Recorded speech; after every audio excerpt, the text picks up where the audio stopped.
All right, story time for you guys. So there's one time I'm driving on the freeway. I see these two cars pulled over into the shoulder lane, kind of still blocking the far right lane. So I slowly move to the middle lane.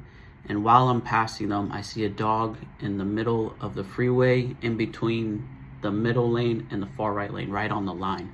So then I pull straight over to the right into the shoulder lane, and I get out of my car, and then I see cars passing by, zooming, almost hitting this dog that's on its back and still getting like moved by the wind of the cars, by the speed it's passing, and it's not getting up, but I see it's alive. So I go into the middle of the far right lane, and I'm directing cars to like move over, and I'm just waiting for a good time slot where I could run and pick up the dog. Unfortunately, another car didn't see me in the far right lane, so I had to run back before I would get hit. Then I ran back in, still directing cars, and then I saw about maybe a 5 to 10 second window that no cars were coming. So I picked up the dog and I ran to the shoulder lane, and I put him on the floor. He had defecated on himself. He was bleeding from his mouth, definitely probably some internal bleeding. I don't know if any of his limbs were broken, but he wouldn't stand up. And yeah, it was just very heartbreaking to see an animal that's like helpless like that.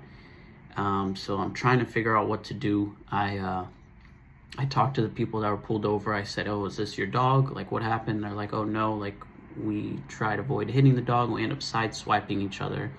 So I was like, "Oh, did you see the dog jump out of a car on the freeway maybe?" And I'm like looking for a car down the road. I'm trying to figure out what happened. They're like, "No, it was just there." So I don't see any other car.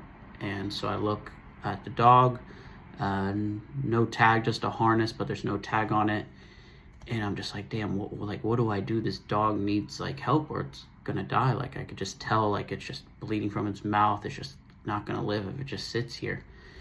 So I'm like, do I take him to the hospital? Hospital's like down the street 5 minutes, and they're like, oh, like they won't take an animal at a human hospital. I'm like, okay. In the town I am, there's no vets open because it's the weekend.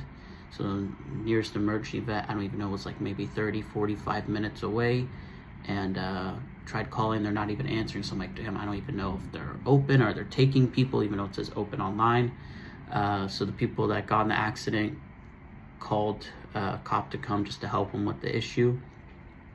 And then after the cop came, I said, hey, what can we do with this dog? Like, how can I help it? Do I take him to the hospital? Like, maybe if you come with me, they'll treat the dog. They're like, no, like, we can't do that. Not allowed to. And I was like, okay, so like, what can I do? And he's just like, well, I could call animal control and they could come and take care of the animal. So in my mind, I was like, okay, they come take care of the animal. Maybe they take it to a vet, or they know how to treat it. That's what I thought at first.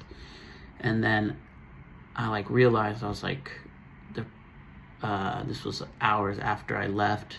I tried staying with the dog for like 15 to 20 minutes on the side of the freeway, but the cop said, this is like dangerous, like you have to just go, I'll take care of it. So he stayed with the dog until animal control came. And I just realized animal control came just to basically put the dog down and then take it in. And I didn't realize that till hours later. And I don't know, I just felt like partly responsible for it. I felt like I could have done more to save this dog's life. And that's basically the moral of the story I'm trying to tell you guys. If you feel you could do more in life, like you can feel it in your heart, at least give it a try. And this goes for anything in life: taking care of your physical health, being a better partner, being a better parent, being a better son or daughter, striving for a better job, making more pay, trying to be closer to God. If you feel like you could do more in life, just give it a try, because more often than not, you're underestimating your capabilities. And I just want people to kind of maybe take that away from this video, kind of understand that it's very hard for me to kind of get over this. It took me, I'm not gonna lie, a few days, teared up a few times just thinking that I let this dog pass away, and I felt like I could have saved it. Maybe I could have took it to the vet. Don't know if they would have done it. I don't know if they were open, or maybe they would have charged me thousands of dollars. I don't know, but I just felt like I could have done at least a little bit more, put a little bit more effort into it. And I know some people say, oh, well, like you saved the dog from having a painful death because it didn't get hit by a car. It was put on the side of the road and then someone came and euthanized it or whatever.